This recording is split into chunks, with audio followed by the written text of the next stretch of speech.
Hey guys, welcome back to Mr. Musak's History. Today we're going to take a little look at the rise and fall of the Populist Party. So the idea of the populist, so the government working for the people, begins in the late 19th century, the time we're looking at, and a lot of it is centered in the West because of issues that develop out there, especially amongst all the farmers. So here's what we see is that farmers out West had more problems than just what we read about in class. One of the things is that because of all the new technology they had, so as farmers have all this new technology, we mentioned before, tractors and seed drills and all those kind of things, they're producing more and more crops.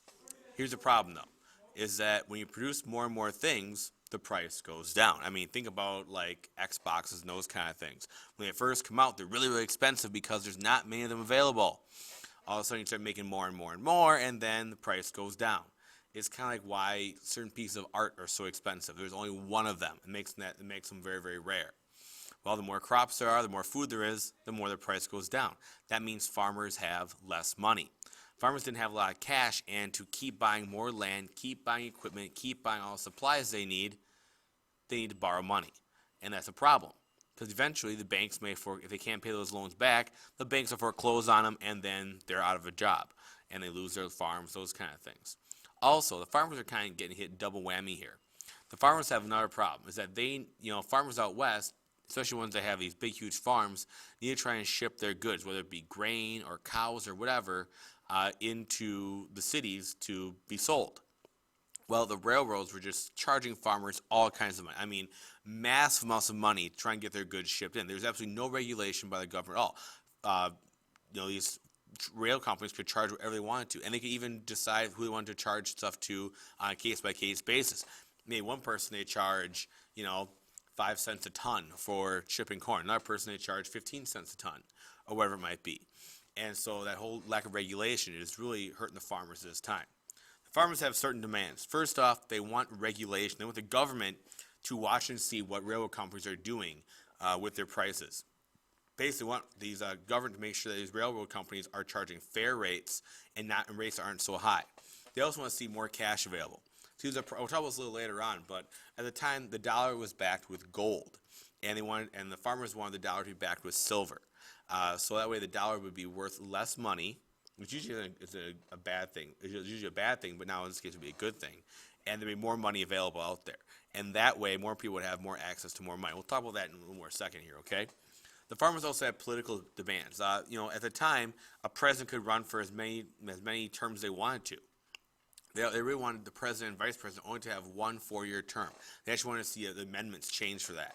They also wanted to see a secret ballot. Before this, when you were voting, you're voting right in the open. You're telling everybody basically who you're voting for. They want to make it so the ballot was secret, and that you couldn't be held accountable by your friends or neighbors by who you voted for. They also want to see the popular election of senators. At this time, senators were actually elected by the state legislature. So, like for us at the time, the guys that are working in Madison in the Capitol, they'd be picking who the senators are going to be, not the people. Instead, the farmers especially wanted to see a popular election of senators. And lastly, they even said to get the industrial people on their side to work an 8-hour workday and immigration restrictions, which we'll get more into next unit after Thursday. One of the big groups that start here are called the Grange. The Grange was a social club that started in Texas in the 1870s. Farmers had these boring lives. They worked all day, all that kind of stuff, and then eventually they had to go blow some steam. So they started forming these clubs to kind of hang out together. And one of the biggest issues they had was the railroad. You kind of see this cartoon here from the Grange. You have the railroad there. And essentially the issue was that the railroads gave certain rebates to certain people. Well, not all farmers got these rebates. Farmers are losing money because of low crop prices. And so poor farmers are all over the place because they can't make enough money off their crops. Well, they proposed these Granger laws. The Granger laws were going to regulate regulate the railroads, make sure that railroads couldn't overcharge certain people, and make sure all the rates for shipping cargo were published. They're written down. That way they could not be changed. And that rebates or, giving certain people kickbacks for using their trains couldn't be done. Well, these laws got through, but they were shot down by the Supreme Court, so really not much is changing due to the Grange here. So we do have the Grange, also as a patron of the husbandry. This group is kind of other ones. Later on, we have another group called the Farmers Alliance and the Colored Farmers National Alliance. Another group that kind of starts putting things together. trying to put these farmers' interests out in front. And eventually we have the birth of the Populist Party, also known as the People's Party. Essentially, the idea of the Populist Party is that they wanted the ideas of the people and the health and the welfare of the people to come first before politics and those kind of things. And so when the Populists run their first election, they actually get almost 1 million votes. And you can see here the Weaver was the Populist candidate here in the kind of seafoam green. And you can see he gets a few places here in terms of out west. A lot of times it was Democrat, the Republican getting most of the votes here in 1892. Now, 1892 is a big election. A guy named Grover Cleveland became president in 1892 for the second time. And he had been president before that as well, had 4 years off, and then became president again. The problem for Cleveland is that he's inheriting a lot of trouble in the United States. And one of the big troubles he's inheriting is money. Okay. Now, the question is, why is money valuable? Now, back in the 19th century, the 1800s we're talking about here, the paper money you get, dollar bills, were backed up by precious metals like gold or silver. So it even said on your dollar bill, it said worth $1 in gold. You take out a dollar bill today, and I don't have any, unfortunately, so I'd put up the camera if I could. But today you'll notice it says Federal Bank Note. The money we have today is not backed up by gold or silver. Instead, it's backed up by the word of the government. So back in the 1800s, you could take a dollar bill, walk into a bank and say, here, give me $1 worth of gold. Cool, right? Kind of, I guess. I mean, you always know what your money is going to be worth. Now, if all of a sudden, the downside is that if all of a sudden you find a whole bunch of gold, that means the value of money goes down. If we lose all our gold somehow, the value of money goes up. Okay, so basically it's worth gold. The question is, should we use silver or not? And you kind of have a flip-flop on this whole idea. Sometimes the country would use silver, sometimes it would not use silver. Sometimes it would use silver, sometimes it would not use silver. This would have dollars that say worth X amount of silver on it. And actually, a lot of people even thought that this dollar, the silver dollar, was a fake dollar because they felt that, you know, it wasn't really worth the same as the dollars worth of gold. Well, eventually the government made a law. It basically said we're going to accept silver for gold. It would be 16 ounces of silver to 1 ounce of gold. All of a sudden, everybody takes their gold and runs. They basically want to make sure everyone can get their gold, and now we have economic problems happening. What we have is called the Panic of 1893. One of the biggest issues we have is the railroads. So we're building out west. Well, they kind of overbuild. They take a whole bunch of money from loans, and they build these railroads, and now they can't get enough money to pay their loans off. The biggest one that failed was the Reading Railroad in Pennsylvania. That railroad, gone. Farmers had problems this time too. They take out all these loans for new pieces of equipment, seed drills, harvesters, tractors, that kind of stuff. And they couldn't pay their loans back. There are factory loans for companies. And top it off, now we have a lack of gold. People turning that silver, and all of a sudden all that gold is gone, and that gold, obviously, is just backing up all your money. Well, what banks do is banks can call in loans. Banks work in that if I have my money, I put it in a bank, the bank just doesn't let that money sit there. That bank loans the money out to other people.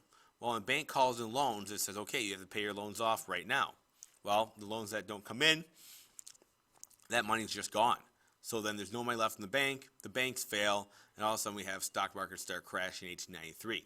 A lot of people lose their money, it's hard to expand their businesses, railroads had to close, farms had to close up, businesses failed, a lot of problems are happening at this time. Well, we have economic problems up until the election of 1896. And election 1896 was one of the first big elections with a populist candidate. Now, the Republican or conservative here is going to be a guy named William McKinley. McKinley was a Republican from Ohio, and he was actually one of the last Civil War veterans to run for president. McKinley was a little weird in that he really didn't leave home much. His wife had epilepsy, and so he always felt he needed to be right near her. I mean, he was really just a rich lawyer who had a lot of went into politics. He had a lot of rich business people friends. He definitely was kind of that more upper crust elite versus, you know, what the populists were all about. He really had the backings of the big businesses and big farms. He had a lot of rich investors put a ton of money into his funding. And anyone who wanted to keep gold as the standard kind of money was on his side. Everybody who wanted the gold standard said McKinley is our guy. On the flip side, the Democrats went to a populist guy. William Jennings Bryan was a Nebraska congressman who at the time was only 36 years old. In fact, he is the youngest presidential candidate ever. He's a very, very famous speaker. He was the son of a minister. He wasn't, you know, super rich like, say, McKinley was, but he did very, very well as speaker and politician. I said, you don't have to be 35 to run for president, so he was, you know, literally the youngest candidate ever. Now, William Jennings Bryan was a populist. He was a member of the Western Farmers Against Gold Standard. He was really campaigning on a case of free silver. Basically, he wanted all that silver turned into money, and that way, excuse me, and that way, all that money that was all silver out there became money, and that money went into people's hands. That money can go to farmers, people that are out of work, those kind of things. He had the backings of the poor farmer and the lower class. So you see, McKinley had the rich, Jennings Bryan had the poor. William McKinley actually never left his front porch. A lot of his voters were brought in right to his front porch, and he spoke right from his house. He was too afraid to leave his wife a lot of times. And he was actually able to bring in $3 million worth of campaign money, literally from just standing on his front porch and talking. On the flip side, William Jennings Bryan, this huge dynamic speaker, you can see him right down here, he traveled around the Midwest in a train, did what's called a whistle stop tour, where they would run the train, they'd stop at the dock, at the train station, he'd do a speech right at the end of the train. And so, he really focused on this area of the country where McKinley wasn't really that popular. Hundreds of people turned out every single time he was there. In the end, the populists decided to improve by going to the Democratic William Jennings Bryan. You kind of see how it breaks down here. So the Democrats were supported by the Southerners, wealthy farmers, and people who wanted low tariffs or, other countries buy their crops, whereas Republicans wanted Northerners, wealthy business people, African Americans, and high tariffs. Tariff being a tax on imports. They want to make sure that we didn't compete with other places. In the end, one of the closest elections on record, it's McKinley who wins, because he has a lot more population up here where he wins versus what Jennings Bryan has. And so in the end, gold triumphs over silver. By 1900, we have what's called the Gold Standard Act, where all of our money is based off of gold. And we do that mostly because Europe is based off of gold too. And so it's really a victory for the idea of the kind of conservative, our money is backed up with gold things.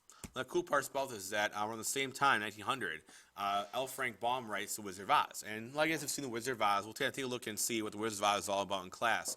But it matches up to the populist idea. And a lot of people who have read The Wizard of Oz say that everybody in The Wizard of Oz stands for a certain person. Everyone from McKinley to William Jennings Bryan to the gold standard and so on and so forth. So we'll talk more about this in class, but it's kind of a story, if you will, of the actual fight for the gold standard. Think, guys, Yellow Brick Road, gold standard, right? You have a scarecrow. He might be the farmers, right? All those kind of things play a role in that, in sort of the Wizard of Oz. So it's a lot more of the Wizard of Oz than a really great story and, fun songs, that kind of stuff. We're going to stop there today, guys. So this also goes along with the pages, I think it's 87, 93 in your textbook. The last little piece of your notes are on page 93 of your book, so please make sure you read along with this. We'll talk about this on Wednesday in class, and please make sure you're preparing for your test coming up on Thursday. Thanks a lot for listening, guys. We will talk to you later.